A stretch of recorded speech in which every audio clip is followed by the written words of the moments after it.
जे आपण निर्माण केलं ते जपा, प्राणपणाने जपा आणि प्रसंग जर पडलाच तर प्राण अर्पण करूनही जपा, हा क्रांतिकारी संदेश देणाऱ्या 18व्या शतकातील भारतातीलच नव्हे तर जगातील थोर प्रशासिका म्हणून ज्यांचा गौरव केला त्या राष्ट्रमाता अहिल्याबाई होळकर यांच्या क्रांतिकार्यास मी सर्वप्रथम वंदन करतो। आज 12 जानेवारी हिंदवी स्वराज्याचे 2 युवराज घडवणाऱ्या स्वराज्य संकल्पक राष्ट्रमाता जिजाऊ आणि युवकांचे प्रेरणास्थान स्वामी विवेकानंद यांच्याही कार्यास मी सर्वप्रथम वंदन करतो। मित्रांनो, सहकार भूषण एस.के. पाटील महाविद्यालय कुरुंदवाड आणि अग्रणी महाविद्यालय यांच्या अंतर्गत आज मला अहिल्याबाई होळकर यांच्या विचारांची समकालीन प्रस्तुतता याविषयी मांडणी करण्याची संधी या महाविद्यालयाने दिली, त्याबद्दल मी प्रथमतः त्यांचे मनपूर्वक अभिनंदन करतो, आभार व्यक्त करतो।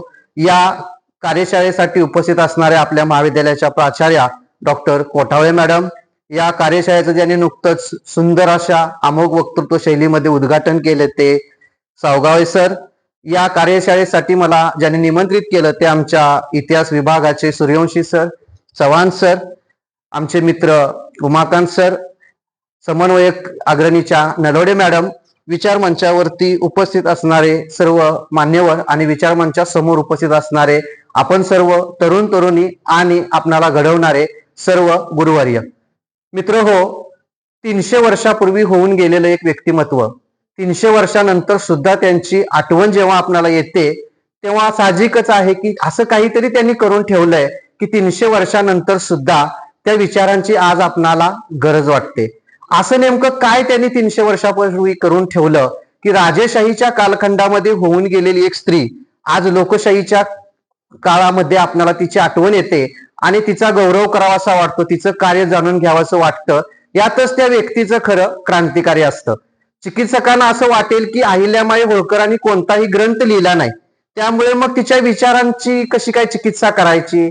तर अहिल्याबाई होळकरांनी कोणताही ग्रंथ लिहिला नसला तरी त्यांना मराठी, हिंदी, संस्कृत आणि मोडी या भाषांचं उत्तम ज्ञान होतं। त्या कालखंडामध्ये अहिल्याबाईंनी प्रशासन करत असताना 28 वर्ष 9 महिन्यामध्ये जो काही कारभार केला, प्रशासन केलं, त्या संपूर्ण घडामोडी ज्या आहेत त्या महेश्वरी दरबारच्या बातमीपत्रांमध्ये नोंद आहेत। त्यांनी जे प्रशासकीय आदेश दिले, त्यांनी जे निर्णय घेतले, त्यांनी जो पत्रव्यवहार केला तो सर्व उपलब्ध आहे। होळकर दरबारची बातमीपत्रे असतील किंवा होळकर दरबारचा पत्रसार असेल, होळकरांची कैफियत असेल, समकालीन इंग्रजांनी आणि तत्कालीन सत्ताधीशांनी लिहून ठेवलेल्या ज्या आठवणी आहेत, ग्रंथ आहेत, या माध्यमातून आपणाला अहिल्याबाईंविषयी जाणून घेता येतं। माझ्याकडे जो विषय आहे की त्यांनी त्या काळामध्ये जे काही केलं, आज त्याची आपणाला गरज काय आहे। खरंच आज खूप गरज आहे, कधी नव्हती इतकी गरज आज आपणाला या वातावरणामध्ये असलेली जाणवते। अहिल्याबाईंच्या विचारांमधला सगळ्यात प्रभावी विचार मला आज मांडताना घ्यावा वाटतो तो हा की प्रत्येक राज्यकर्त्याला आपलं जे राज्य आहे त्या राज्याची एक वेगळी ओळख असावीशी वाटते। कुणाला आपलं राज्य कलानगरी असावं वाटतं, कुणाला आपलं राज्य सांस्कृतिक नगरी असावं वाटतं, कुणाला आपण महागुरु आहे, विश्वगुरु आहे असं वाटतं। पण अहिल्याबाई होळकरांना आपल्या राज्याची ओळख शतकोनशतके कशाच्या आधारे व्हावी असं वाटत होतं। अहिल्याबाई होळकरांचं एक पत्र उपलब्ध आहे आणि त्या पत्रामध्ये त्याने असं म्हटलंय की माझ्या राज्याची ओळख मला स्त्रियांचा सन्मान करणारं राज्य म्हणून व्हावी असं वाटतं। तेव्हा आपल्याला कळेल की आजच्या या कालखंडामध्ये अहिल्याबाईंच्या विचारांची किती गरज आहे। आज सगळीकडे आपण पाहतोय की हुंडाबळीची किती भयानक प्रथा सुरू आहे। पुण्यामधले एक प्रकरण काही महिन्यापूर्वी आपण अभ्यासलं असेल की मोठमोठ्या गाड्या देऊन, सोनं नाणं देऊन देखील त्यांची जी आमिषा होती, लालसा होती ती थांबली नाही आणि शेवटी त्या स्त्रीला प्राणाला मुकावं लागलं। आज या देशामध्ये अशा हजारो स्त्रिया आहेत की ज्यांना या हुंडाबळीला नाहक बळी जावं लागतंय, कुटुंबाला खूप त्रास सहन करावा लागतोय। अहिल्याबाईंच्या काळामध्ये सुद्धा ही प्रथा होती। अहिल्याबाईंनी या प्रथेविरुद्ध प्रखर आवाज उठवला। त्या असं म्हणाल्या की ही कसली प्रथा आहे, एकीकडे स्त्रीला देवता म्हणायचं, लक्ष्मी म्हणायचं आणि तिच्याच गृहप्रवेशाच्या वेळेला सोन्याची मागणी करायची, पैशांची मागणी करायची, वेगवेगळ्या वस्तूंची मागणी करायची, हा कसली अमानुष प्रथा। म्हणून त्यांनी आपल्या राज्यामध्ये पहिला कायदा केला तो हा, जो कोणी हुंडा देईल, जो कोणी हुंडा घेईल आणि मध्यस्थी करेल या तिघांनाही कडक शासन केलं जाईल। आज यासाठी अहिल्याबाईंच्या विचारांची आपल्याला गरज आहे। आज हुंडाबळीचा कायदा अस्तित्वात आहे, परंतु त्याची अंमलबजावणी कितपत होते हा एक मूलभूत प्रश्न आपल्या समोर उभा आहे। म्हणून आपल्याला अहिल्याबाईंची आठवण येते। मॅडमने त्यावेळेच्या एक उदाहरण सांगितलं की त्या कालखंडामध्ये जर स्त्री विधवा झाली आणि त्या स्त्रीला विधवा झाल्यानंतर पतीच्या संपत्तीमध्ये कुठलाही अधिकार नव्हता. तुम्ही जर माळवा प्रांताचा इतिहास पाहिला तर इतका विचित्र आहे की जेव्हा एखाद्या स्त्रीचा नवरा मरतो तेव्हा त्या स्त्रीला सती घालवण्याची जी प्रथा आहे ती बंगाल आणि माळवा प्रांतात सगळ्यात जास्त असलेली आपल्याला दिसते. आणि दुर्दैवाची गोष्ट ही की सासरच्या मंडळींच्या आधी माहेरची मंडळी यायची आणि आपल्याच पोटच्या गोळ्याला चितेवरती सती घालवायची, जिवंत जाळलं जायचं. असं का? तर तिथे दायभाग नावाचा एक ग्रंथ होता आणि तो ग्रंथ असं सांगत होता की पती मेला तरी स्त्रीला त्याच्या संपत्तीचा अधिकार मिळेल आणि त्यामुळे ती स्त्री पतीची संपत्ती लाटेल आणि पुन्हा उद्या दुसरा विवाह केला तर काय करायचं या भीतीपोटी आई वडील आपल्या स्वतःच्या लेकराला बळी द्यायला निघायचे धर्माच्या नावाखाली. अहिल्याबाईंनी 2 कायदे महत्वाचे केले की अशी जर कोणी विधवा स्त्री असेल तर त्या विधवा स्त्रीला तिच्या नवऱ्याच्या संपत्तीतला सगळा अधिकार मिळेल. आपल्या भारतीय राज्यघटनेमध्ये बाबासाहेब आंबेडकरांनी हिंदू कोड बिल आणलं. दुर्दैवाने ते कोड बिल पास होऊ दिलं नाही इथल्या लोकांनी. अध्यक्षांनीच धमकी दिली की मी जर असं कोड बिल तुम्ही पास करणार असाल तर राजीनामा देतो. म्हणजे आपण 1950 पर्यंत स्त्रीला संपत्तीचा अधिकार देण्याच्या मानसिकतेचे नव्हतो. आजही किती आहे हा एक चिंतनाचा विषय आहे. पण अहिल्याबाईंनी त्या काळामध्ये स्त्रीला तिच्या पतीच्या संपत्तीचा अधिकार दिला. प्राचार्याने एक उल्लेख केला की एखादी विधवा स्त्री असेल, तिला मूल नसेल, अशा वेळेला त्या स्त्रीला वाटलं की आपल्या या वारसासाठी या संपूर्ण प्रॉपर्टीसाठी कोणीतरी वारस हवा, म्हणून तिला मूल जर दत्तक घ्यायचं असेल तर त्या परगण्याचा जो अधिकारी असेल त्या अधिकाऱ्याची परवानगी घ्यावी लागायची. सरोदा नावाचा एक परगणा होता. या सरोदा नावाच्या परगण्यामध्ये खेमदास सावकार नावाचा एक व्यक्ती मरण पावला. दुर्दैवाने त्याला मूल नव्हतं आणि मग त्या विधवा स्त्रीला असं वाटलं की मला मूल घ्यायचं आहे या माझ्या संपत्तीसाठी. तेव्हा त्या सरोद्याच्या परगण्याच्या प्रमुखाने 3 लाख रुपये तेव्हाच 3 लाख रुपये त्या स्त्रीकडून लाच घेतली आणि मग मूल दत्तक घ्यायला परवानगी दिली. ही बातमी अहिल्याबाईंना कळाल्यानंतर त्याने प्रथम त्या परगण्याचा जो अधिकारी होता त्याला नोकरीतून काढून टाकलं आणि असा आदेश काढला की इथून पुढे कुठल्याही विधवा स्त्रीला मूल दत्तक घेण्यासाठी कुठल्याही प्रशासनाची परवानगी घेण्याची गरज नाही. इतका व्यापक विचार एक स्त्रीच करू शकते. कारण स्त्रीचं दुःख काय आहे हे स्त्री जितकी चांगल्या रीतीने समजू शकते तितक्या चांगल्या रीतीने पुरुष कदाचित समजतील असं मला तरी काही वाटत नाही. त्या काळामध्ये बुरख्याची एक विचित्र प्रथा होती. वरच्या घरातल्या ज्या स्त्रिया होत्या, सरदार असणारे, वतनदार असणारे, क्षत्रिय असणारे, या घराण्यातल्या स्त्रियांनी कधीही परपुरुषाच्या नजरेला सुद्धा यायचं नाही. त्यांनी बुरखा घालायचा आणि बुरख्याच्या आडूनच जो काय असेल तो संवाद साधायचा. अहिल्याबाईंनी या प्रथेला कडाडून विरोध केला. अहिल्याबाई जरी तुम्हाला धार्मिक म्हणून तुमच्या समोर प्रोजेक्ट केल्या असल्या तरी अहिल्याबाईंच्या इतक्या धर्मचिकित्सक स्त्री, धार्मिक असूनही धर्मचिकित्सा करणारी स्त्री मला 21व्या शतकात आजही भेटेल असं वाटत नाही.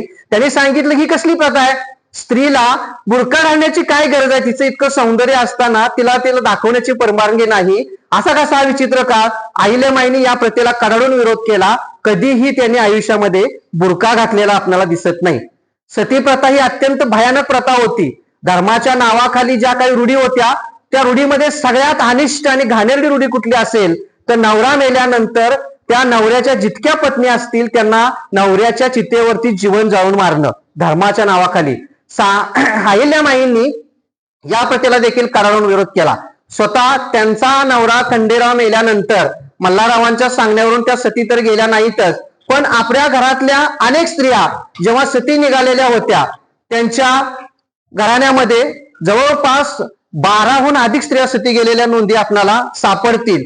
2 सुना होत्या, 2 नाथ सुना होत्या, स्वतः त्यांची कन्या मुक्ताच्या 2 सवती, अशा कितीतरी स्त्रिया नवरा मेल्यानंतर सती जायच्या. कारण सती जाणं हाच खरा पतिव्रतेचा धर्म अशी मानसिकता स्त्रियांची बिंबवली होती.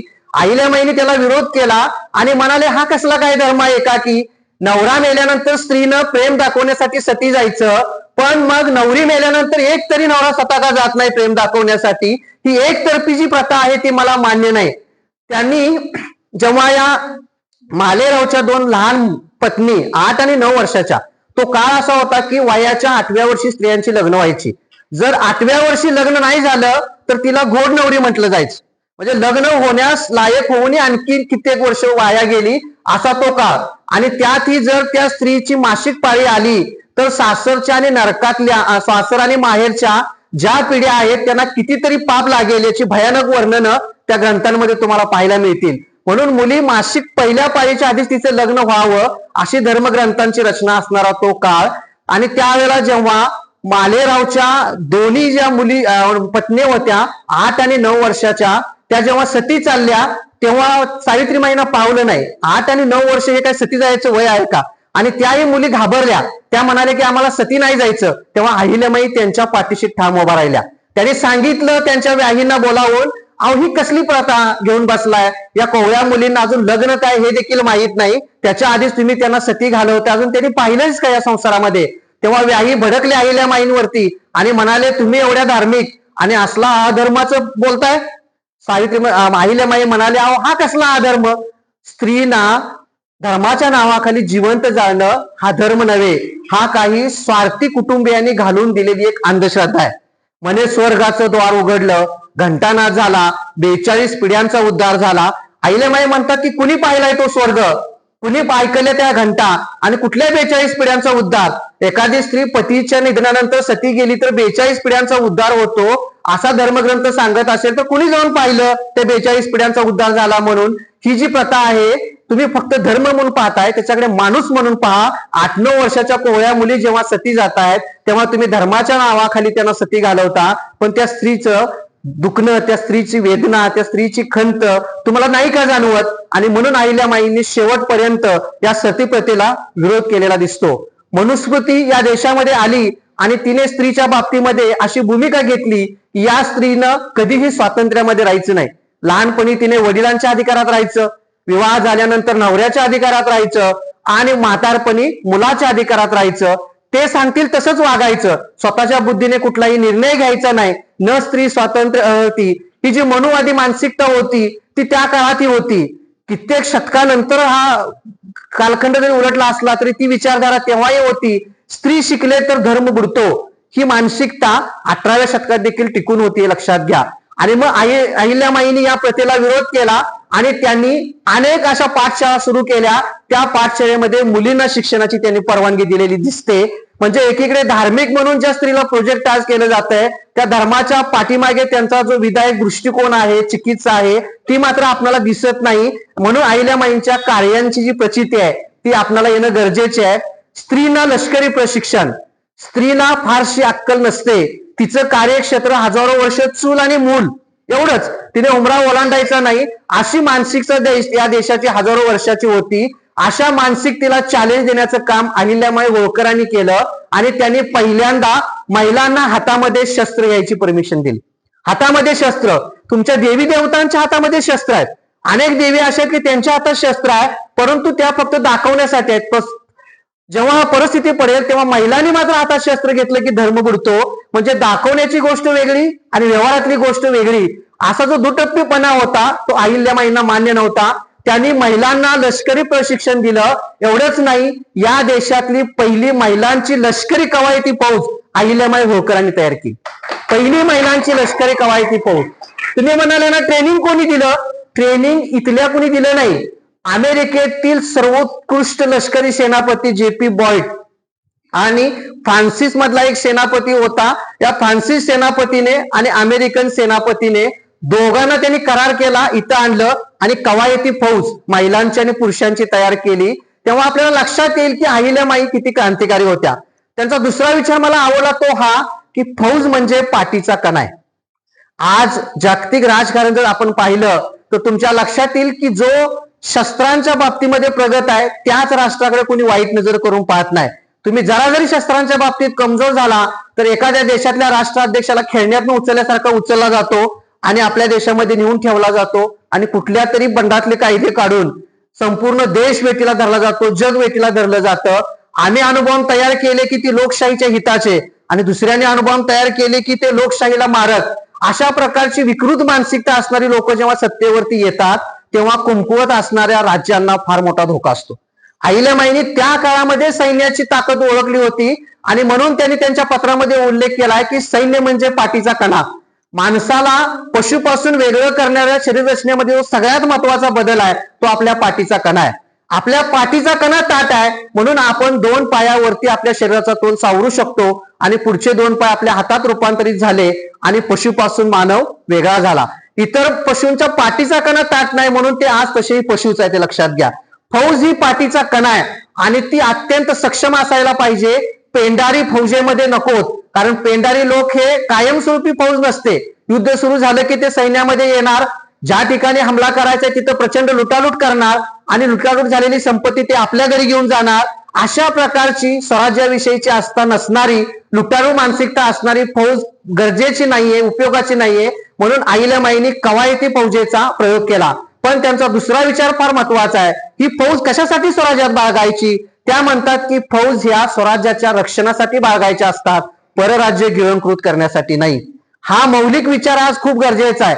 जागतिक वातावरण पाहता आज अहिल्यामाईंच्या या विचाराची खऱ्या अर्थाने गरज आहे की फौज तुम्ही निश्चित बाळगा, कारण तुमच्या राज्याच्या रक्षणासाठी ती गरजेची आहे. पण त्या फौजेचा धाक दाखवून इतरांची राज्य गिळंकृत करण्याचा तुम्हाला कोणताही अधिकार नाही आणि त्या पद्धतीने अहिल्यामाई वागल्या. पण जर कोणी एखाद्या राज्यावरती वाईट नजर ठेवून आला तर मात्र त्याला सोडलेलं नाही अहिल्यामाईंनी. अहिल्यामाईचं एक पत्र आहे, त्यामुळे त्याने असं म्हटलंय की शेवटच्या श्वासापर्यंत मी लढेन, पण मी माझं राज्य कुणालाही जिंकू देणार नाही.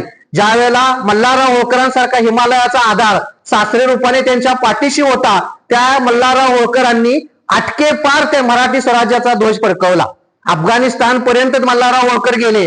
मल्हारराव होळकर हे उत्तर भारतातले किंग मेकर होते. दिल्लीच्या गादीवरती कोण बसावं हे ठरवण्यामध्ये मल्हारराव होळकरांची भूमिका सगळ्यात महत्वाची असायची. इतका शक्तिशाली माणूस सासरा म्हणून जेव्हा लाभला, मल्हारराव होळकरांनी सरांनी उल्लेख केला पहा की सुंदर, की 8 वर्षाच्या मुलीकडे पाहिल्यानंतर त्यांना असं वाटलं की ही मुलगी आपल्या घरी सून म्हणून हवी.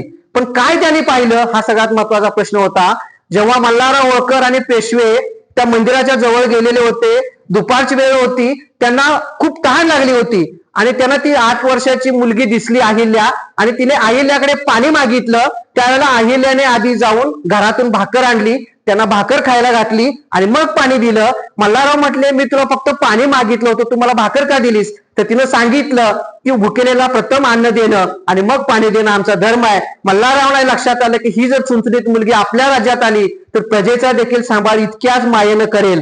त्यांनी नजरेनं हेरलं आणि मग त्या मल्हाररावांनी अहिलेला आपली सून म्हणून आणलं. 9व्या वर्षी अगदी मल्हारराव होळकरांनी या अहिलेला आपली सून म्हणून जेव्हा इंदोरला आणलं, तेव्हा खंडेराव अवघ्या 12 वर्षांचे होते.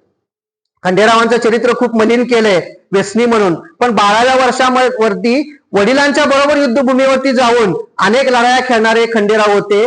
त्यांनी अहिल्यामाईंच्या संस्कारामध्ये आणखी त्याच्यामध्ये चांगली प्रगती केलेली आपल्याला दिसून येते. जेव्हा मल्हारराव होळकर युद्धभूमीवरती जायचे, संपूर्ण स्वराज्याचा कारभार अहिल्यामाई पाहिजे. मल्हारराव कुठेही उत्तर भारतामध्ये असू द्यात, स्वराज्यामध्ये इंदोरच्या राज्यामध्ये कधी बंडाळी झाली नाही. मल्हारराव होळकरांचं पत्र आहे, त्यामध्ये ते असं म्हणतात की जेव्हा स्वराज्यात तू असतेस तेव्हा मीच असल्यासारखं आहे. इतकी प्रचंड कार्यक्षमता अहिल्यामाईंकडे होती, प्रशासनाची चुणूक होती. प्रशासनाचे सर्व शिक्षण मल्हाररावांनी अहिल्यामाईंना देऊन एक चांगली राजनैतिक स्त्री घडवण्याचं कार्य केलेलं होतं. खंडेराव 1754च्या लढाईमध्ये कुंभेरीच्या लढाईत ते वारले. कुंभेरीची लढाई 3 महिने चाललेली होती. सूरजमल जाटासारखा राजपूत इतका पराक्रमी होता, पण 3 महिने त्याला या कुंभेरीच्या लढाईमध्ये जेव्हा जेरीस आणलं होतं खंडेरावानी, परंतु दुर्दैवानं बंदुकीतून एक गोळी सुटली आणि ती खंडेरावाला लागली आणि त्यात ते गतप्राण झाले. पती गेल्यानंतर स्त्री सती जाते, अहिल्यामाई त्या मानसिकतेत होत्या, पण मल्हाररावांनी त्यांना सती प्रथेपासून दूर केलं आणि त्यांना सांगितलं की राज्याची तूच आता खरी आधारस्तंभ आहे. त्यामुळे मी असं समजेन की माझा खंडू गेला आणि अहिल्या राहिले, त्यामुळे तू सती जायच नाही. आपल्या सासऱ्यांचं तिने ऐकलं, सती गेली नाही. मल्हाररावांचा मोठा आधार होता त्याच्या पाठीशी हिमालय एवढा. परंतु दुर्दैवाने 1766ला अनेक घटना घडल्या. गौतमी बाई सारखी सासू जी आईच्या प्रेमाने त्यांना वाढवत होती, राज्यकारभाराचं सगळं ज्ञान देत होती, त्या गेल्यानंतर अवघ्या काही महिन्यामध्ये मल्हारराव होळकरांचा मृत्यू झाला आणि मल्हारराव होळकरांचा मृत्यू झाल्यानंतर हिमालय एवढा आधार अहिल्यामाईंचा निघून गेला आणि तो आधार जातोय न जातोय तोच वर्षभरामध्ये त्यांचा पुत्र जो होता मालेराव तोही निधन पावला. एका पाठोपाठ एक अशा संकटांच्या मालिका त्यांच्याकडे येत होत्या. 37 वर्षामध्ये कुटुंबातील महत्वाची 26 माणसं त्यांच्यातून निघून गेली. संकटाचे डोंगर एका पाठोपाठ एक उभा राहत होते, पण अहिल्यामाई खचल्या नाहीत. जेव्हा मालेरावांचा मृत्यू झाला, मुलाचाही मृत्यू झाला, तेव्हा त्यांच्या दरबारातला जो दिवाण होता गंगाधर चंद्रचूड नावाचा, त्याने पुण्याला पत्र पाठवलं राघोबा दादांना. तो म्हणाला की आता होळकरांच्या राज्यामध्ये कोणी पुरुष राहिला नाही आणि बाईला काय अक्कल असते का राज्यकारभार करायची, तेव्हा तुम्ही ताबडतोब फौज घेऊन या, इथे कोट्यावधीचा खजाना आहे, त्याच्यावरती आपण कब्जा मिळवू आणि हे राज्य आपल्या ताब्यात घेऊ. अहिल्यामाईंच्या गुप्तहेरांना ही बातमी लागली आणि अहिल्यामाईंनी पत्र लिहिलं पेशव्यांना. जसा त्याचा उल्लेख मॅडमने मगाशी केला की बाई माणूस म्हणून जर तुम्ही चालून येत असाल तर याद राखा, भाला घेऊन जेव्हा आम्ही घोड्यावरती स्वार होऊ तेव्हा पेशव्याच्या दौलतीस देखील जड जाईल. साखळदंडाने बांधून एका फरफडत नाही नेलं तर मल्हाररावांची सून नाव सांगणार नाही. ही स्त्री आम्हाला आज आमच्या पुढे अभिप्रेत आहे. हातामध्ये शिवलिंग घेऊन दिवस रात्र पूजा अर्चा करणारी मानसिकता जी तुमची घडवली ती स्त्री कृपया आपण विसरून जा. दिवसातील काही काळ केवळ 1 तासभरासाठीच ती पूजेसाठी घालवत होत्या, पण सकाळी पहाटे 5 वाजल्यापासून रात्री 1 वाजेपर्यंत त्यांची दिनचर्या पाहिली तर तुम्हाला लक्षात येईल की 18व्या शतकातील सर्वोत्तम कार्यकर्ता किंवा सर्वोत्तम राज्यकर्ता होण्यासाठी किती मेहनत घ्यावी लागते. रात्री 1-1 वाजेपर्यंत त्या पत्रव्यवहार पाहायच्या. आज दिवसभरात कुणाची पत्र आलेली आहेत, काय आहेत, त्या पत्रासंदर्भात सल्लामसलत करायची आणि त्या लोकांना पत्र धाडायची. मृत्यूच्या शेवटच्या वर्षामध्ये जानेवारी महिन्यामध्ये सुद्धा रात्री 1 वाजता त्यांनी पुण्याचे पेशवे आणि हैदराबादचा जो निजाम आहे त्यांना पत्र लिहून रात्री 1 वाजता मगच त्या झोपी गेल्या आणि पुन्हा पहाटे उठल्या.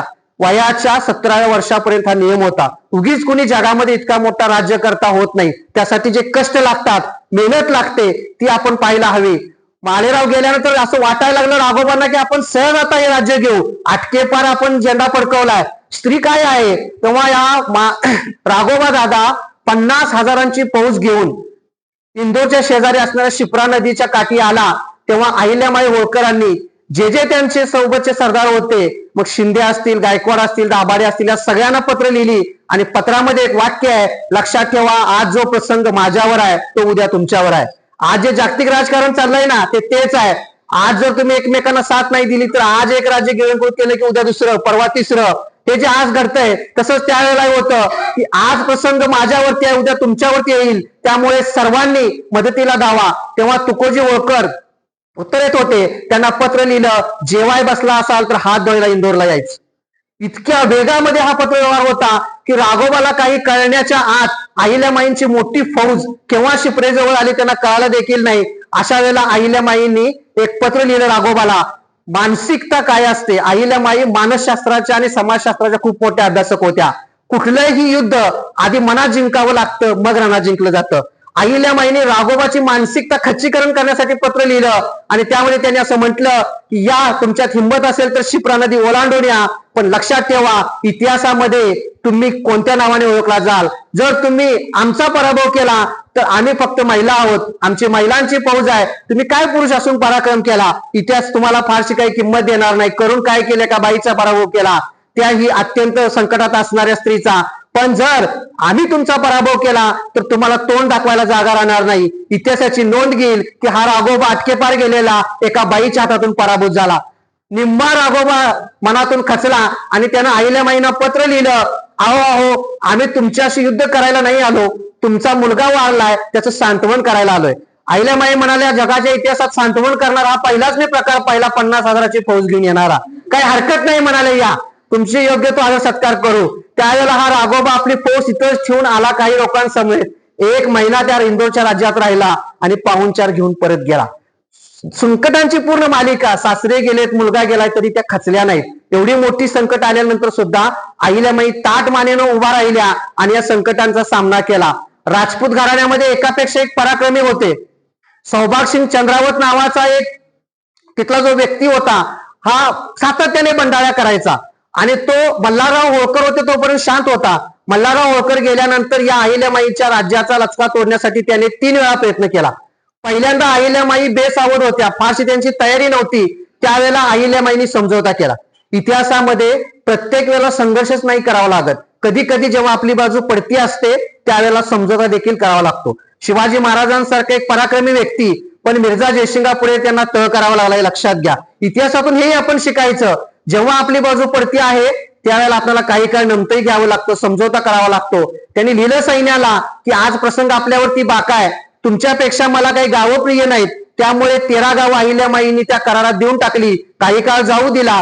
पुन्हा या चंद्रावताने आक्रमण केलं. त्यावेळेला मात्र अहिल्यामाई शांत बसल्या नाहीत. मोठी फौज उभा करून या चंद्रावताचा बिमोड केला. त्याने हातपाया पडून माफी मागितली, चूक झाली, माफ करा. अहिल्यामाई म्हणाले ठीक आहे, तुला यावेळेला माफ केलं जाईल. त्याला माफ केलं. पण पुन्हा तो तिसऱ्यांदा एका वर्षाच्या आत फौज घेऊन आला. त्यावेळेला मात्र अहिल्यामाईंनी त्याचा पराभव तर केला, पण त्याला ज्वाला तोफेच्या तोंडी देऊन त्याला संपवला. आणि संपूर्ण राजस्थान प्रांतामध्ये हा मेसेज दिला की जर कोणी महिलांचं राज्य आहे म्हणून वाकड्या नजरेने याल तर तुमचाही याच पद्धतीने समाचार घेतला जाईल. अशा प्रकारची दहशत देखील बसवावी लागते, तर ती राज्यकर्ती आहे ती सक्षमपणे उभा राहू शकते. आणि म्हणून अहिल्यामाईंचं जे कार्य आहे ते कार्य फार महत्वाचं आहे की केवळ पूजापाठ म्हणजे अहिल्यामाई नाही, तर हातामध्ये तलवार घेऊन एकापेक्षा एक पराक्रमी असणाऱ्या लोकांना सुद्धा लढवणारी अहिल्यामाई आज आम्हाला अभिप्रेत आहे. उत्कृष्ट प्रशासन करणारी अहिल्यामाई आज आम्हाला अभिप्रेत आहे. अहिल्यामाईने आपल्याला संदेश दिलाय, निसर्ग जपा. निसर्ग जपा हा संदेश खूप लाख मोलाचा आहे. आज संपूर्ण निसर्ग उद्ध्वस्त होतो आहे. आज काही उद्योगपतींच्या घशामध्ये संपूर्ण निसर्ग गाठण्याचा प्रयत्न जगभर चाललेला आहे. अशा काळामध्ये अहिल्यामाईंचा निसर्ग जपा हा संदेश लाख मोलाचा होता. 1780च्या काळात जो दुष्काळ पडला, लोकांना प्यायला पाणी मिळेना, खायला अन्न मिळेना, अशा काळामध्ये अहिल्यामाईंनी निसर्ग जपण्यासाठी जे काही कृती केली ती फार महत्वाची आहे. सरांनी त्याचा उल्लेख केला मगाशी. 7-12 हा शब्द आपण ऐकला असेल. 7-12 हा शब्दच मुळात अहिल्यामाईंच्या दप्तरखान्यातून आलेला शब्द आहे. अहिल्यामाईने असं ठरवलं की माझ्या राज्यातली प्रजा जी आहे ती गोरगरीब आहे, पण माझ्या राज्यातल्या प्रजेला चांगली चांगली फळं खायला मिळाली पाहिजेत. म्हणून त्यांनी काय ती फुकट वाटली नाहीत आजच्या राज्यकर्त्यांसाठी. फुकट वाटली की तिथली जी रयत असते ती गुलाम होती. स्वतःची कार्य करण्याची क्षमता संपून जाते आणि भीक मागणं हाच आपला अधिकार असे ती समजत जाते. ती स्वातंत्र्य विसरून जाते, हक्क विसरून जाते. चिनीमध्ये एक म्हण आहे की जेव्हा तुमच्याकडे भिकारी येईल त्याला भीक नका देऊ, त्याला मासेमारी शिकवा. आयुष्यात ते पुन्हा तुमच्याकडे भीक मागायला येणार नाही. राज्यकर्ता तो असतो जो प्रजेला स्वावलंबी जीवन शिकवतो, भीक मागायला शिकवत नाही. अहिल्यामाई होळकरांनी आपल्या रयतेला फळं तर मिळाली पाहिजेत, त्यासाठी काय केलं? प्रत्येक रयतेच्या घरासमोर 12 झाडं लावली.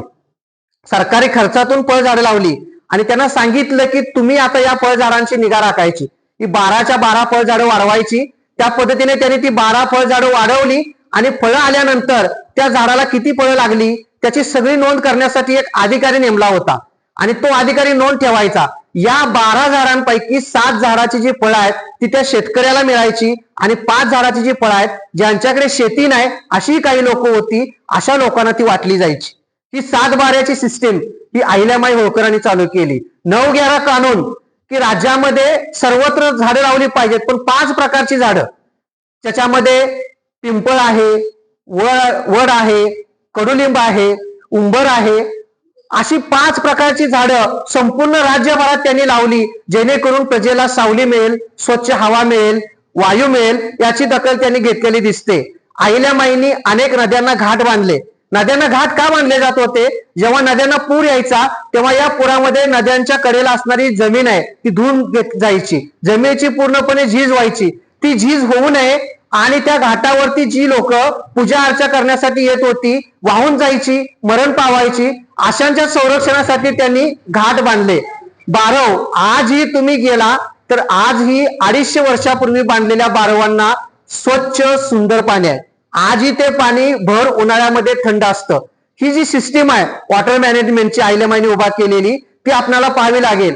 अहिल्यामाईंचं राज्य फक्त इंदोर आणि म्हैसूर माहेश्वर एवढ्या पुरतच होतं, पण त्यांनी असं म्हटलं नाही की मला मतं दिली तरच मी विकास करेन, नाहीतर काय जमणार नाही. म्हणजे आजकाल एक असा विद्वान आपल्या देशातला गृहमंत्री आहे, तो पश्चिम बंगालमध्ये आणि आपण सांगतो की आम्हाला मतं द्या, मग आम्ही बॉर्डर सील करतो आणि बंगालमधले लोक इकडे येऊन देत नाही, बांगलादेशचे लोक इकडे येऊन देत नाही. गृहमंत्र्याच्या ताब्यातच सगळी बॉर्डर असते देशाची. पण आजचे राजकारणी इतके विचित्र आहेत की आम्हाला मतं दिली तरच तुमचा विकास करेन, पण मतं नाही दिली तर तुमचा विकास करणार नाही. अशा मानसिकतेच्या काळामध्ये अहिल्यामाई सारखी शासनकर्ती गरजेची आहे की तिचं राज्य फक्त इंदूर आणि म्हैसूर भागात आहे, पण तिचं कार्य कुठून कुठपर्यंत आहे? केदार विश्वेश्वरापासून खाली रामेश्वरापर्यंत आणि जगन्नाथपुरीपासून द्वारकेपर्यंत, म्हणजे भारताच्या 4 दिशेनं तिने कार्य केलेलं आहे. एक इंग्रज अधिकारी जेव्हा केदारनाथला गेला, म्हणजे तिथे 33,000 फूट उंचावरती केदारनाथ आहे, 3,000 फुटाचे उंच. त्या 3,000 फुटाच्या उंचावरती माणसाला नीट जाता येत नाही. त्यावेळेला अहिल्यामाईंनी त्या ठिकाणी एक कुंड बांधलेला आहे आणि तिथल्या लोकांसाठी एक छोटीशी आश्रमशाळा बांधलेली आहे निवासीसाठी. इतकं मोठं कार्य त्यांनी केलेलं आहे. ते केवळ प्रजा ही मल्हारी मार्तंड आहे समजून कार्य केलं. ती केवळ माझ्या राज्यातली आहे मला सपोर्ट करते म्हणून नाही, आणि म्हणून तिच्याविषयी प्रचंड प्रेम रयतेला होतं. जसं माणसांवरती तिने प्रेम केलं तसं पशु पक्ष्यांवरती देखील प्रेम केलं. आपल्याकडे फक्त गायीला सगळं प्रोडक्ट देऊन टाकलाय 33 कोटी देवांचा. 33 कोटी देव फक्त गायीतच आहेत, बाकी कुठं गेले काय कळलं, बाकी प्राण्यांनी काय घोडं मारलं होतं. तुकडोजी महाराज म्हणाले, अरे 33 कोटी देव आहेत म्हणताय, गाय जर तुमची माय आहे मग बैल तुमचा बाप नाही काय, बोकड तुमचा भाऊ नाही लागत का? सगळे फक्त जे काही आहे ते गायीमध्येच कसं काय संकुचित करून टाकलं. अहिल्यामाई होळकरांनी सगळ्या पशु पक्ष्यांना अभय दिला. जसं माणसाला त्यांनी भाकरी दिली ना, तसं पशु पक्ष्यांना देखील चरण्यासाठी त्यांनी उभी पिकं होती ती शेतकऱ्यांच्याकडून विकत घेतली आणि त्या जनावरांसाठी ठेवली. गायरानं उभी केली. अहो पक्ष्यांसाठी त्यांनी पिकं राखीव ठेवली. एवढंच काय, मुंगीला देखील त्यांनी साखर टाकली. श्रावण महिन्यामध्ये अहिल्यामाईने एक प्रथा सुरू केली होती. ती प्रथा अशी होती की श्रावण महिन्यामध्ये घरातल्या लोकांनी कणकीच्या गोळ्याचं शिवलिंग तयार करायचं आणि ते शिवलिंग पूजा केल्यानंतर नदीमध्ये अर्पण करायचं. त्या काळामध्ये जवळपास 1 लाख अशी शिवलिंग तयार व्हायची श्रावण महिन्यामध्ये कणकीच्या गोळ्याची, आणि ती नदीमध्ये टाकली जायची. का तर श्रावण हा जो महिना होतो तो माशांचा प्रजननाचा काळ असतो. माशांना तेव्हा अन्नाची गरज असते, पण त्या काळामध्ये नदीला इतका मोठा प्रवाह असतो की मासे आपले अन्न निर्मिती करू शकत नाहीत किंवा खाद्य शोधू शकत नाहीत. म्हणून त्यांच्यासाठी अशा प्रकारची योजना अहिल्यामाईंनी केली. आज आपण काय करतोय, ज्या टिळकांनी लोक एकत्रित यावे म्हणून गणेशोत्सव सुरू केला, त्याच टिळकांच्या गणेशोत्सवाची आज काय अवस्था करून ठेवली. आज गावामध्ये गणपती तर सोडा, गल्लीत गणपती नसतोय. एकाच गल्लीत 4 ठिकाणी 4 तोंड करून गणपती. त्याच्यामध्ये इतकी देशभक्तीपर गीतं असतात की मुन्नी कधी बदनाम होते, शिला जवान होते, गणपतीलाही कळत नाही. आणि मग नंतर वाजत गाजत आणलं जातं, आठवड्याभराने पुन्हा वाजत गाजत देऊन टाकलं जातं. जाताना देखील दुःख नसतं, माणूस चालला की दुःखात जातो, पण इथं वाजत गाजत नेलं जातं. पुढल्या वर्षी आणि या अशी ऑफर दिली जाते. त्या ज्या मूर्ती आपण नदीत टाकतो प्लॅस्टर ऑफ पॅरिसच्या वेगवेगळ्या विषारी रंगाने रंगवलेल्या, त्या मूर्ती जेव्हा नदीत जातात तेव्हा किती मासे मरण पावतात, किती जलचरांना धोका असतो. अगदी तुमच्या आमच्या देखील जीवाला त्या प्राण्याचा धोका असतो. मग आम्ही कधी अहिल्यामाईंचं निसर्ग प्रेम शिकणार, निसर्ग जपा हा संदेश कधी आपण समजावून घेणार, हे आपल्याला विचार करण्याची गरज आहे. प्रजा ही मल्हारी मार्तंड म्हणून त्यांनी सगळी कामं त्यावेळेला केलेली आपल्याला दिसतात. अहिल्यामाईंच्याकडे खाजगी कोष होता, एक सरकारी कोष आणि दुसरा खाजगी कोष. जेव्हा मल्हारराव गेले तेव्हा त्या खाजगी कोशात 15 कोटी होते. अहिल्यामाईंनी 30 वर्ष भारतभर जनकल्याणाची सगळी कामे केल्यानंतर सुद्धा 30 वर्षानंतर त्यांचा खाजगी कोशामध्ये 15च्या ऐवजी 16 कोटी होते. म्हणजे अहिल्यामाई होळकरांनी दान धर्मामध्ये सगळ्या स्वराज्याचं वाटोळ करून टाकलं. फौज उभा करण्याऐवजी दानधर्म करून सगळी संपत्ती घालवली. हा जो अनेक इतिहासकारांनी आरोप केलाय तो धादांत चुकीचा आहे. कारण अहिल्यामाईंनी प्रसंग पडल्यानंतर खाजगीचा कोश आहे तो सरकारी कोशामध्ये दिलेला आपल्याला दिसतो. तुकोजीनं असं म्हटलंय की प्रसंग पडला तर सैनिकांचा आणि धनाचा सेतू बांधते, पण शत्रूला सोडू नका. ही अहिल्यामाई अर्थज्ञानी होती, ती आम्हाला समजून घेणं खूप गरजेचं आहे. कर्मकांड म्हणजे धर्म नव्हे, ही अहिल्यामाईंची मानसिकता होती, ही अहिल्यामाईंची शिकवण होती. त्या काळामध्ये आणि आजही कन्यादान कोण करतं? वडीलच करतात ना. ज्या वेळेला अहिल्यामाईंना आपल्या मुक्ताबाईचं कन्यादान करण्याची वेळ आली, खंडेराव तर गेलेले होते, भटजी असं म्हणायला लागले की स्त्री काही कन्यादान करू शकत नाही. त्यावेळेला अहिल्यामाईंनी चॅलेंज दिलं आणि त्यांनी सांगितलं की ही माझ्या पोटचा गोळा आहे, हिचं कन्यादान बीच करणार. म्हणजे एक धार्मिक स्त्री म्हणून तुमच्या समोर जी आहे ती किती धर्मचिकित्सक आहे हे पहा. मुक्ताबाई जी मुलगी, तिचा अहिल्यामाईंनी आंतरजाती विवाह केला. आज ही आई वडील आपल्या मुलीचा आंतरजातीय विवाह करण्याच्या मानसिकतेत नसतात. केला तर कसा सैराट होतो आपण पाहिलेला आहे. आज ही आपल्याकडे जातीची जी विषवल्ली आहे इतकी मनात बिंबलेली आहे की पोटच्या गोळ्यापेक्षा सुद्धा जात इतकी डोक्यात बसले की 8-8 महिन्याच्या गरोदर मुलीला मारणारी मानसिकता आपल्याकडे. म्हणजे 8 महिन्याची गरोदर मुलगी, तिच्या पोटात असलेलं बाळ, याच्यापेक्षा जातीचा कळवळा ज्या माणसांच्या मेंदूमध्ये आहे ना, अशी विकृत मानसिकता असणारी माणसं या देशात आजही आहेत. त्या कालखंडामध्ये अहिल्यामाईंनी सांगितलं की माझ्या मुलगीचा विवाह मी कसा करेल, की जो कोणी दरोडेखोरांचा बंदोबस्त करेल त्याला मी माझी मुलगी आहे ती देईन. आणि यशवंत फणसे सारख्या एका शूरवीराने दरोडेखोरांचा बंदोबस्त केला आणि त्या यशवंत फणशाशी या मुक्ताबाईचं लग्न लावलं. तेव्हा मुक्ताबाईचं वय किती होतं? 18 वर्ष. ज्या वेळेला 8 वर्ष वयाच्या कालखंडामध्ये मुलीचं लग्न झालं पाहिजे, नाहीतर गोड नवरी होते आणि मुलगी जर वयात आली आणि तिला जर मासिक पाळी आली तर तिचं रक्त म्हणे वरती स्वर्गात आणि नरकात असणाऱ्या पितरांना प्यावं लागतं. इतकं अजब तत्वज्ञान असणाऱ्या आपल्या धर्मातली जी तत्व आहेत त्या सगळ्यांना त्यांनी मूठ माती दिली आणि त्यांनी मुक्ताचं लग्न आंतरजातीय केलं. जेव्हा या मुक्ताच्या सासरची माणसं आली, आपल्याला महाराष्ट्रात ही प्रथा नाही पण उत्तर भारतात अशी प्रथा आहे, सासरची माणसं जेव्हा येतात तेव्हा त्या घरचं पाणी सुद्धा पित नाही. फार चांगली प्रथा असं मला कधी कधी वाटतं आजकालची प्रथा पाहू ना. तर अहिल्याबाई म्हणाले ही कसली प्रथा आहे, ज्या घरच्या पोटचा गोळा आम्ही तुम्हाला दिलाय त्या घरात आल्यानंतर तिथं पाणी प्यायला पाहिजे, आदर सत्कार घेतला पाहिजे, पाहुणचार घेतला पाहिजे, असला कसला धर्म मानताय तुम्ही, तो चुकीची कर्मकांड ती सोडा. आणि त्या सासरच्या मंडळीला त्यांनी जीव घातलं. अहिल्याबाई अवघी भूमी मंगळ मानणाऱ्या मानसिकतेच्या होत्या. ही भूमी शुभ ती अशुभ असली विकृत विचारसरणी त्या काळामध्ये नव्हती. जेव्हा इंदोरमध्ये अहिल्याबाई होत्या, सासरे गेले, नवरा गेला, मुलगा गेला, तेव्हा तिथल्या आठवणी त्यांना बेचैन करायला लागल्या. मग त्याने असं ठरवलं की आता मला इथं राहायचं नाही. मग त्याने आपली राजधानी इंदूरहून महेश्वरला हलवली. तेव्हा ज्योतिषांनी ते सगळं पंचांग काढलं आणि म्हणाले अहो महेश्वर ही काय राजधानी स्थापन करण्याची भूमी नाही, ती अशुभ भूमी आहे, त्यामुळे तुम्ही तिकडे जाऊ नका. अहिल्याबाईने त्याला बगल फाटा दिला आणि त्यांनी महेश्वरला जाऊन तिथे सुंदर असा राजवाडा बांधला. सरांनी त्या प्रमाणपत्रावरती फोटो छापलेला आहे त्याचा. आणि तिथे त्यांनी 1-2 नव्हे तर 30 वर्ष वास्तव्य केलं. माहेश्वरी ही संस्कृतीचं कला केंद्र बनली. महेश्वरी ह्या त्या राज्याचा सुवर्ण काळ बनली. इतकं मोठं कार्य अहिल्याबाईंनी केलं कारण त्या अंधश्रद्धा मानणाऱ्या नव्हत्या, म्हणूनच त्या एवढं सगळं करू शकल्या. जेव्हा मालेराव मरण पावले, खंडेराव मरण पावले, त्यावेळेला त्यांच्या समेत अनेक स्त्रिया सती गेल्या. त्यापैकी काही इस्लाम धर्मी देखील होत्या. म्हणजे तुम्हाला असं लक्षात येईल की इस्लाम धर्मातल्या काही स्त्रियांनी देखील या खंडेरावांशी विवाह केलेला होता. आणि जेव्हा त्या स्त्रिया सती गेल्या, इस्लाम धर्मातल्या असताना सुद्धा आपल्या पतीवरती प्रेम आहे ते त्यांच्यावरती धर्माने इतकं बिंबवलं की त्याही सती गेल्या. सती गेल्यानंतर जेव्हा श्राद्ध घालायची वेळ आली तेव्हा भटजी असं म्हणाले की त्या परधर्मातल्या आहेत, त्यांचं काही आम्ही श्राद्ध घालणार नाही. आणि श्राद्ध घालायचं म्हणजे काय करायचं होतं, एक तर्पण तयार करायचं. तर्पण म्हणजे आज भटजी आपल्या घरात आला की गवताची काडी घेतो पा, एक अंगठी तयार केल्यागत करतो आपल्या बोटात घालतो, त्याला म्हणतात तर्पण. आणि ते तर्पण घालून पाणी सोडायचं असतं. पण एवढं सुद्धा करायचं धाडस त्यांचं नाही कारण त्या दुसऱ्या धर्मातल्या आहेत. अहिल्याबाई म्हणाले असला कसला धर्म असतो, धर्मावरती नाती ठरतात काय. अहो नवऱ्यासाठी त्या सती गेल्या, इतकं त्यांचं प्रेम त्यांच्यावरती आहे, ती प्रेम तुम्ही पहा ना, धर्म कशाला मध्ये आणता. आणि तुम्हाला तर्पण करता येत नसेल तर बाजूला व्हा, मी तो विधी करते, अशा ठणकावून सांगणाऱ्या अहिल्याबाई होत्या. त्यांनी कधीही अंधश्रद्धा आणि कर्मकांडांना थारा दिला नाही. त्या ज्या अन्नछत्र चालवायच्या त्या अन्नछत्रामध्ये सगळ्या जाती धर्माचे लोक एकत्रित यायचे, पाहुणे रावळे यायचे, मोठमोठ्या लोकांपासून अगदी अस्पृश्य समाजाच्या लोकांपर्यंत सगळी एकत्र यायची आणि एका पंक्तीत जेवायची. हा त्यांचा अस्पृश्यता निर्मूलनाचा कार्यक्रम होता.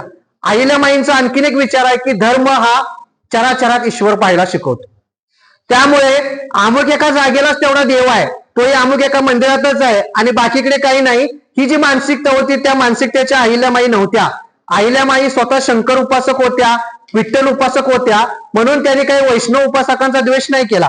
त्यांनी जशी शंकरांची मंदिरं बांधली, जीर्णोद्धार केला, तशी विष्णूच्या मंदिराचा जीर्णोद्धार केला.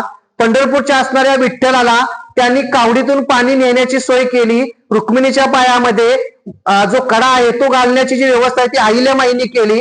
पण मी शंकर उपासक आहे मग विष्णुवांना बघून घेते अशी मानसिकता तेव्हा अहिल्याबाईंची नव्हती. किंवा मग मी शंकर उपासक आहे ना मग विठ्ठल उपासकांना मी थारा देणार नाही, अशी विकृत विचारसरणी त्या काळामध्ये नव्हती. त्यांनी जसा शैवांचा, वैष्णवांचा, हिंदूंचा आदर सत्कार केला तसाच त्यांनी मुस्लिमांचाही केला. आज फार गरजेच्या ही शिकवण. अहिल्याबाई असं म्हणाल्या जसा ईश्वर आपणाला सगळीकडे आहे असं आपण मानतो तसा त्यांचाही एक ईश्वर आहे. जशा आपल्या पूजा अर्चा करायला आपणाला पूर्ण मुभा आहे तशी त्यांनाही त्यांनी त्यांच्या राज्यामध्ये पूजा अर्चा करायला मुभा दिली. त्याचा परिणाम असा झाला की भारतभर अहिल्याबाईंच्या वरती ते प्रेम दिसून आलं.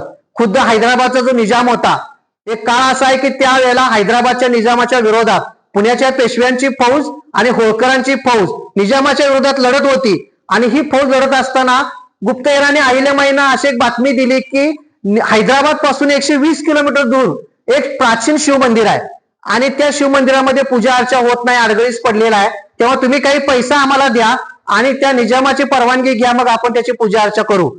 युद्धाचा प्रसंग चालू आहे त्यावेळेला अहिल्याबाईंनी निजामाला पत्र लिहिलं की त्या शिवलिंगाचा आम्हाला जीर्णोद्धार करायचा, त्या मंदिराचा, आणि पूजा अर्चा करण्यासाठी व्यवस्था करायची आहे.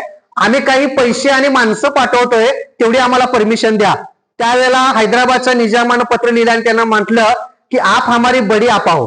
बडी आपा म्हणजे मोठी बहीण आहात, त्यामुळे तुम्ही पैसे द्यावं आणि मंदिराचा जीर्णोद्धार करावा हे मला तरी काही शोभत नाही. त्यामुळे तुम्ही पैसेही पाठवू नका, माणसंही पाठवू नका. मी माझ्या स्वतःच्या पैशाने त्या मंदिराचा जीर्णोद्धार करतो आणि तिथली देखभाल करतो. म्हणजे युद्धाचा प्रसंग असताना सुद्धा इतकं प्रेम आणि इतकं धाडस. खरं तर मी जेव्हा बारकाईने बघतो ना, प्रेमापेक्षाही कूटनीती जास्त होती. कारण निजामाला अशी भीती होती, जर अहिल्यामाईने तिथल्या मंदिराचा जीर्णोद्धार करायची भूमिका घेतली आणि आपण साथ नाही दिली तर आपली रयत आपल्या विरोधात विद्रोह करेल, इतकी भीती त्यांच्या मनामध्ये होती. आणि त्यामुळे त्यांनी ते सगळं साध्य केलं. कालच आपल्या सोमनाथ मंदिरामध्ये काहीतरी वीर दिवस वगैरे साजरा झाला पहा. 1026 ला मोहम्मद गझनीने ते लुटलं होतं आणि आता 2026 ला 1000 वर्ष झाली आणि म्हणून तो वीर दिवस वगैरे काहीतरी संपन्न केला. आपल्याला माहित आहे हे सोमनाथाचं जे मंदिर आहे, सोरटी सोमनाथाचं, ते गुजरातमध्ये आहे. काश्मीर पासून गुजरात पर्यंत येण्यामध्ये वाटेमध्ये 11 हिंदूंची राज्य लागतात. कारण संपूर्ण राजपुताना बेट आहे त्या ठिकाणी, संपूर्ण राजपूत राजे आहेत. पण हा मोहम्मद गझनी 1001 पासून 1026 पर्यंत त्याने हे मंदिर 17 वेळा लुटलं. किती वेळा? 17 वेळा लुटलं. पण या 17 वेळा लुटत असताना ही जी वाटेमध्ये हिंदू राजे होते, एकाही हिंदू राजाने विरोध केला नाही. कारण परत जाताना प्रत्येकाला त्याचा हिस्सा ठरलेला होता. त्यामुळे केवळ भावनिक होऊन तुम्ही या घटनांकडे पाहू नका. 17 वेळा ते मंदिर लुटताना सुद्धा आमच्यामध्ये स्वाभिमान जागा झाला नाही आणि आम्ही विरोध करण्याच्या मानसिकतेमध्ये आलो नाही. कारण का? तर आम्हाला आर्थिक सगळं काय आहे ते फळ मिळत होतं. आणि आज आम्ही कशाच्या अर्थाने तो स्वाभिमान साजरा करतोय? आम्ही त्याला रोखू शकलो नाही.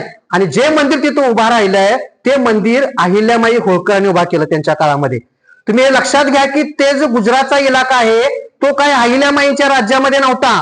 पण त्यांनी तिथल्या कमावेशदाराला पत्र लिहिलं, जो पठाण घराण्यातला होता, मुस्लिम होता. त्यांनी सांगितलं की आम्हाला इथं सोमनाथाचं मंदिर उभा करायचं आहे. तो मुस्लिम शासक आहे, पण अहिल्यामाईंची कीर्तीच इतकी होती की तो नाही म्हणू शकला नाही. त्याला देखील पाहिजे तेवढा पैसा अहिल्यामाईने पुरवला, जमीन विकत घेतली आणि सोमनाथाचं मंदिर जे आज दिसतंय ते त्या काळामध्ये अहिल्यामाई होळकरांनी उभा केलं. इकडे काशी विश्वेश्वराच्या मंदिराची तीच अवस्था आहे. औरंगजेबाने ज्या मंदिराची नासधूस केली, औरंगजेब जेव्हा 1669 निघाला होता, त्याच्या समेत त्याचे काही हिंदू सरदार होते आणि हिंदू सरदार त्या मंदिरामध्ये दर्शनाला गेले. त्यांच्या पत्नी, बराच काळ झाला त्या पत्नी परत आल्या नाहीत. त्या का परत आल्या नाहीत म्हणून जेव्हा चौकशी केली तेव्हा त्यांच्या असं लक्षात आलं की तिथल्या पुजाऱ्यांनी स्त्रियांवरती अत्याचार केला होता. म्हणजे ज्या मंदिरामध्ये देव आहे अशी आपली धारणा आहे, तो सगळ्यांचं रक्षण करतो अशी धारणा आहे, त्याच मंदिरात पूजा करणारे पुजारी जेव्हा हिंदू सरदारांच्या स्त्रियांवरती हात टाकतात तेव्हा ते मंदिर औरंगजेबाने उद्ध्वस्त केलं. अर्थात हात टाकला म्हणून मंदिर उद्ध्वस्त केलं या मी मताशी अजिबात सहमत नाही. काही चुकीच्या घटना घडल्या तर त्यांना शासन करणं गरजेचं आहे, पण म्हणून तुम्ही प्रार्थनास्थळ कोणाची उद्ध्वस्त करण्याचा अधिकार तुम्हाला नाही. ते देखील मंदिर जेव्हा अहिल्यामाईंनी विकसित करण्याची भूमिका घेतली तिथेही मुस्लिमांचीच राज्य होत. अहिल्यामाईंनी त्यांना पत्र लिहिलं की आम्हाला इथे एक मंदिर उभा करायचं आहे काशी विश्वेश्वराचं आणि तुम्ही ती परवानगी द्या. तेव्हा देखील अहिल्यामाईंनी प्रचंड पैसा ओतला, जमीन विकत घेतली आणि तिथं काशी विश्वेश्वराचं मंदिर उभा केलं. यामध्ये 2 गोष्टी फार महत्वाच्या आहेत. सोरटीच्या सोमनाथाचं मंदिर उभा राहताना आणि काशी विश्वेश्वराचं मंदिर उभा राहताना ते मंदिर आधीच्या जागेवरती उभा राहिलेलं नाही, तिथं विध्वंस झाला. तर त्याच्या शेजारी त्यांनी जागा घेतल्या आणि त्या जागेमध्ये जेव्हा मंदिर उभा करायला सुरुवात केली तेव्हा तिथले जे काही पुरोहित होते त्यांनी अहिल्यामाईंना पत्रातून अशी मागणी केली की शेजारीच मशीद आहे ती तेवढी पाडून टाकूया. आपल्या मंदिराच्या शेजारी मशीद कशासाठी? त्याला अहिल्यामाईंनी त्याला ठाम नकार दिला आणि ते म्हणाले की आज आपण शक्तिशाली आहे म्हणून आज जर आपण त्यांची प्रार्थनास्थळ उद्ध्वस्त केली तर उद्या ते शक्तिशाली होतील आणि आपली प्रार्थनास्थळ उद्ध्वस्त करतील. आणि ईश्वर चराचरात आहे ना, मग तो काय फक्त तुमच्या मंदिरातच आहे का, मशिदीमध्ये नाही का? आणि म्हणून त्यावेळेला अहिल्यामाईंनी या मागणीला नकार दिला आणि दोन्हीही मंदिरं, काशी विश्वेश्वराचं असेल किंवा शिर्डी सोमनाथाचं असेल, नवीन जागेमध्ये निर्माण केलं आणि ते आज अखेरी स्वाभिमानाने टिकून आहे. असे कित्येक मंदिरांचे जीर्णोद्धार अहिल्यामाईंनी त्या काळामध्ये केलेले आपल्याला दिसून येतात. त्यांच्याकडे धर्मसहिष्णू वृत्ती होती. खंडेपीर हा दर्गा अहिल्यामाईंनी बांधला. चांदवडला तुम्ही गेलात तर तिथं नानावली दर्गा आहे, बुखारी बाबाचा दर्गा आहे, अगदी चांदशाचा देखील दर्गा आहे. हे सगळे मुस्लिम पीर आहेत, दर्गे आहेत, ते अहिल्यामाईंनी स्वतःच्या खर्चानं बांधले आणि त्यांनी कधी असा धर्मद्वेष केला नाही. म्हणून त्यांच्याविषयी प्रचंड कमालीची अस्मियता सगळ्या भारतभर असलेली दिसून येते. अनेक मुस्लिम फकीर होते, साधू संत होते, त्यांना त्यांनी घरं दिली, जमिनी दिल्या आणि त्यांचा आदर सत्कार केला. हैदराबादच्या निजामाचा किस्सा मी तुम्हाला सांगितला. मुस्लिम धर्माला देखील त्यांनी समानतेने वागवलेलं आपल्याला दिसून येतं. मंदिर मशिदीचा पेच त्यांनी सोडवला. शेवटी दोन गोष्टी आता आपण घेऊया आणि थांबूया, की ती म्हणजे दरोडेखोरांना देखील रक्षक करण्याची ताकद. आज दुर्दैवाने दरोडेखोरांना कशा पद्धतीनं किंवा गुन्हेगारांना वागवलं जातं पाहताय. त्यांच्यावरती आरोप ठेवले जातात, एक तर जेलमध्ये जा, तर आमच्या पक्षात या, असं एक वातावरण आज आपल्या देशात आहे. पण त्या काळामध्ये अहिल्यामाईंनी जे जे दरोडेखोर होते त्यांना बोलावलं, त्यांना सांगितलं की अशा पद्धतीने तुम्ही दरोडे घालून लोकांचे संसार उद्ध्वस्त करून जे पोट भरताय ते तुमच्या संसाराला लाभणार आहे का? त्यापेक्षा तुम्ही हे सगळं सोडा. आणि अहिल्यामाईंच्या शिकवणीने प्रभावित होऊन त्यांचा जो प्रमुख होता गणपत नावाचा, त्याने ते मान्य केलं आणि त्याने दरोडे घालायचे सोडून दिले आणि त्यांना शेती दिली, उदरनिर्वाहासाठी वेगवेगळे व्यवसाय सुरू करून दिले. जागोजागी त्यांनी चौक्या उभा केल्या स्वराज्यात आणि या चौक्यांमध्ये कर गोळा करायसाठी ही माणसं नेमली. भिलकवडी नावाचा जो कर आहे ती ही लोक गोळा करायची आणि त्या करातला 75% पैसा या चोर समजल्या गेलेल्या जे लोक होते, भिल्ल असेल, गौंड असेल, रामोशी असेल, यांच्या विकासासाठी खर्च घातलेला आपल्याला दिसतो. म्हणजे या दरोडेखोरांना देखील त्यांनी स्वराज्याचे रक्षक बनवलं. आता दोन महत्वाचे मुद्दे मांडतो आणि थांबतो. एक म्हणजे पुण्यश्लोक. सरांनी ज्याचा मगाशी उल्लेख केला की पुण्यश्लोक या शब्दाचा खरा अर्थ आहे जिची कीर्ती सर्वदूर पसरली आहे अशी स्त्री, अशी सुकीर्तिमान पराक्रमी स्त्री. परंतु दुर्दैवाने हा जो शब्द आहे तो चुकीच्या अर्थाने आज वापरला जातोय. आज पुण्यश्लोक या शब्दाचा अर्थ असा मानला जातोय की रात्रंदिवस पूजा अर्चा करणारी, दानधर्म करणारी. आणि म्हणून आपण लक्षात घ्या की सावित्री अहिल्यामाई होळकर यांच्या आयुष्यामध्ये त्या अस्तित्वात होत्या तोपर्यंत आणि त्यांच्या मृत्यूनंतर देखील काही वर्ष कुठल्याही कागदपत्रामध्ये अहिल्यामाईंचा उल्लेख पुण्यश्लोक म्हणून येत नाही. सर परवा महेश्वरला जाऊन आले, तुम्ही महेश्वरला गेला तर तिकडे तिचा उल्लेख देवी म्हणून पण नाही. तुम्ही तिथे कुठेही विचारलं कुठे गेला, मातोश्रीच्या दर्शनाला चाललंय, मातोश्री का दर्शन लेके आता हो. म्हणजे आजही त्या भागामध्ये अहिल्यामाईंचा उल्लेख मातोश्री असाच केला जातो, पुण्यश्लोक म्हणून केला जात नाही. जर तुम्ही अधिक छान केलं तर लक्षात येईल की 1907 साली विविध ज्ञान विस्तार या ग्रंथात पहिल्यांदा त्यांचा पुण्यश्लोक म्हणून उल्लेख केला. आणि तो का केला? पूर्ण रणनीती आखून तो केला की पुण्यश्लोक म्हणून तिचा उल्लेख करायचा, पुण्यश्लोक हा शब्द पुढे आणायचा आणि नंतर तिला देवी म्हणून टार्गेट करायचं. अहिल्यामाईंच्या हयातीमध्ये मोरोपंत नावाचा कवी अहिल्यामाईंची ख्याती ऐकून त्यांच्या दरबारात गेला आणि म्हणाला की मला एक कवन सादर करायचं, परवानगी द्या. अहिल्यामाईंनी दिलं. तो कवन लागला गायला की तुम्ही फार मोठ्या देवी आहात, तुमच्या पायामध्ये अनेक मंदिरं आणि अनेक देवता आहेत. तेव्हा अहिल्यामाईंनी त्यांना रोखलं आणि सांगितलं की माझ्यासारख्या स्त्रीला तुम्ही देवी अजिबात म्हणू नका, देवी म्हणल्याला मला आवडणार नाही. आणि माझ्यासारख्या स्त्रीच्या पायामध्ये तुम्ही मंदिरं देवता आणून का ठेवता? तुमच्याकडे इतकी मोठी प्रतिभा आहे, मग ती प्रतिभा लांगुलचालन करण्याऐवजी किंवा लाळघोटेपणा करण्याऐवजी शौर्य गीते गाण्यासाठी गा. आणि त्यानंतर मग मोरोपंतांनी शौर्य गीते गायली आणि तो इतिहासात अजरामर झाला. अनंत फंदीसारखा एक व्यक्ती अहिल्यामाईंचं गुणगान गाण्यासाठी आला आणि त्यांना म्हणाला की माझं कवन ऐकून घ्या. अहिल्यामाईंनी मोठा दरबार भरवला आणि तो लागला शृंगार गीत गायला. शृंगार गीत, लावण्या, वग हे सगळं सादर करायला अहिल्यामाईंनी त्याला थांबवलं आणि त्यांना सांगितलं की तुमच्याकडे खूप मोठी प्रतिभा आहे, त्यामुळे तुम्ही ती प्रतिभा शृंगार गीतामध्ये व्यर्थ न करता जनसामान्यांची दुःख, जनसामान्यांच्या वेदना आणि शौर्य गीत गाण्यासाठी लिहा. त्या पद्धतीने अनंत पंथीने स्वतः बदल केला आणि तो अजरामर झाला. म्हणून मित्रांनो, आज महत्वाची जी गोष्ट आहे ती ही आहे की अहिल्यामाईंची जी प्रतिमा आज आपल्या समोर आहे ती कोणती असावी. त्या काळातील स्त्रिया धार्मिक होत्या, आजी धार्मिक होत्या, अहिल्यामाई शंकर उपासक होत्या, यात काहीच वाद नाही. पण म्हणून तिच्या हातामध्ये शिवलिंग दिलेली जी प्रतिमा आहे ती जी सगळीकडे गेली, ती प्रतिमा पाहिल्यानंतर आपल्या मनात काय भाव येतो? दोन प्रतिमा आपल्या समोर आहेत. समजा एक स्त्री आहे जी हातामध्ये शिवलिंग घेतले आणि दुसरी स्त्री आहे जी घोड्यावरती स्वार झाली आणि हातात तलवार घेतली. या दोन प्रतिमा आपल्या समोर असेल तर पहिल्या प्रतिमेला पाहिल्यानंतर आपण नमन करतो, अति कुठल्या देवळात जाऊन प्रार्थना करतो आणि पूजा अर्चा करतो, प्रेरणा काहीच घेत नाही. पण दुसरी स्त्री जी हातात तलवार घेऊन घोड्यावरती स्वार आहे तिच्याकडे पाहिल्यानंतर आपल्याला देखील एक राष्ट्रीय प्रतिमा निर्माण करता येते. या देशामध्ये बहुजनांची जेवढी जेवढी दैवत आहेत त्या दैवतांना संपवण्याचं जे मनोवादी षडयंत्र आहे त्या षडयंत्रातला सगळ्यात महत्वाचा भाग आहे की बहुजनांच्या नायकांचा देव करायचा आणि त्यांना मंदिरामध्ये बंदिस्त करून टाकायचं. आज मी तुम्हाला विचारलं की ज्योतिबा हा राजा आहे, त्याचा काय इतिहास आहे? कुणी सांगू शकत नाही. ज्योतिबाला फक्त जायचं, भंडारा उधळायचा आणि काय असेल ती घोषणा द्यायच्या, कोंबडी बकरी कापायची आणि परत यायचं. बिरोबा सारखा एक अत्यंत गौरवशाली राजा या देशात होऊन गेला, त्याचा काय इतिहास आहे? काही इतिहास माहित नाही. उदो उदो करायचा, हर हर महादेव करायचं, जायचं, यात्रा करायच्या, कोंबडी बकरी कापायची आणि परत यायचं. त्यांचा जो गौरवशाली इतिहास होता तो पूर्णपणे मनुवाद्यांनी पुसून टाकला. ते षडयंत्र अहिल्यामाईच्या बाबतीत आहे. बहुजन समाजातली एक स्त्री 18व्या शतकामध्ये इतकी शक्तिशाली राज्यकर्ता होऊ शकते, देशातलीच नाही तर जगातील एक महान स्त्री होऊ शकते.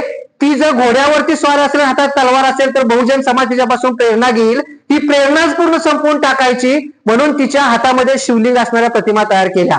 मी त्या ग्रंथामध्ये असं म्हटलंय की जर तुम्हाला अहिल्यामाई शंकर उपासक होत्या, तिने शंकराची मंदिरं बांधली म्हणून हातात पिंड द्यायची असेल, मग टिळकांच्या हातात गणपती देणारी एखादी प्रतिमा का नाही उभा केली? टिळकांचा एवढा गणेश उत्सव इतका फेमस त्यांनी केला की आजही तो चालू आहे. आजही तुम्हाला मग टिळकांचं असं एखादं चित्र दिसतंय काय की त्यांच्या हातात गणपती आहे? का नाही दिसत? कारण टिळक हे राष्ट्रीय अस्मितेचे प्रतीक आहे. त्यांना देव बनवलं तर ती प्रतिमा राहत नाही. म्हणून टिळकांची प्रतिमा ही नेहमी राष्ट्रीय पुरुष म्हणूनच ठेवायची. सावरकरांनी देखील अस्पृश्यांसाठी पतित पावन मंदिरं बांधली. मग सावरकरांच्या हातामध्ये का नाही रामाची मूर्ती दिली? ते त्यांचे बहुजनांचे, त्यांचे अभिजनांचे नायक आहेत, ते तसेच ठेवायचे. म्हणजे अभिजनांचे नायक शाबूत ठेवायचे आणि बहुजनांच्या नायकांच्या हातामध्ये देवीचं रूप, देवतेचं रूप द्यायचं आणि त्यांचे इतिहास संपवायचा. ही षडयंत्र आहेत. ज्या गाडगे बाबांनी दगडात देव नसतो म्हटलं, त्या गाडगे बाबांना दगडात कैद करून टाकलं. असे कितीतरी आहेत. संत तुकारामाने देखील तीर्थी धोंडा पाणी म्हटलं, त्या व्यक्तीला देखील तुम्ही मंदिरात जेव्हा कैद करता तेव्हा नंतरच्या येणाऱ्या पिढ्या त्याचा इतिहास विसरून जातात आणि पूजा अर्चा करतात. आज शिवाजी महाराजांची देवळं बांधण्याचं षडयंत्र सुरू आहे. जिजामातेची देवळं बांधण्याचं षडयंत्र सुरू आहे. का? तर पुढच्या येणाऱ्या तुमच्या नातवंडांना परतवंडांना जिजामाता शिवाजी महाराज म्हणजे कोंबडं बकरं कापण्याचं ठिकाण एवढंच फक्त सीमेत ठेवायचं, बाकी सगळा इतिहास पुसून टाकायचा आहे. जो बिरोबाच्या बाबतीत झालं, जे खंडोबाच्या बाबतीत झालं, जे म्हसोबाच्या बाबतीत झालं, तेच सगळं या महापुरुषांच्या बाबतीत देखील होत आहे. आज देखील ज्या आंबा माता आहेत तिचा तर किती मोठा गौरवशाली इतिहास आहे, पण सगळा इतिहास पुसून गेला. आज केवळ जाणं आणि नवस करणं, पाया पडणं एवढा फक्त भाग आहे. तसाच भाग अहिल्यामाईच्या बाबतीमध्ये देखील या षडयंत्रकारी लोकांनी आखलेला आहे.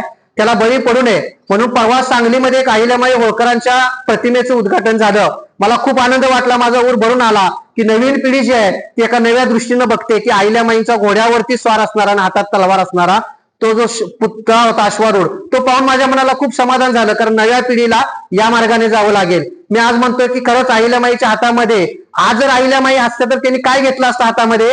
आज अहिल्यामाई हातात असते आज अस्तित्वात, तर आज त्यांनी त्यांच्या हातामध्ये लॅपटॉप घेतला असता, संगणक घेतला असता आणि त्याच्यावरती राज्यकारभार केला असता. म्हणून मित्रांनो, महापुरुषांची जयंती साजरी करत असताना त्या काळामध्ये त्यांनी जे गौरवशाली कार्य केलं त्याचा तर आदर केलाच पाहिजे, परंतु भूतकाळात रममान न होता वर्तमान काळाचं वास्तव ठेवून वागलं पाहिजे. जेव्हा राज्यकर्त्यांकडे वर्तमान काळ पोकळ असतो तेव्हा ते भूतकाळात रममान होतात आणि आपणालाही भूतकाळात घेऊन जातात. पण आपण भूतकाळात रममान होण्यासाठी नाही जायचं, त्याच्यापासून प्रेरणा घ्यायची आणि एक महान दिव्य कार्य करण्यासाठी आपण पुढे यायचं. आज अहिल्यामाई असत्या तर प्रत्येक मुलीच्या हातात त्यांनी लॅपटॉप दिला असता, संगणक दिला असता आणि अत्याधुनिक ज्ञान घ्या म्हणून सांगितलं असतं.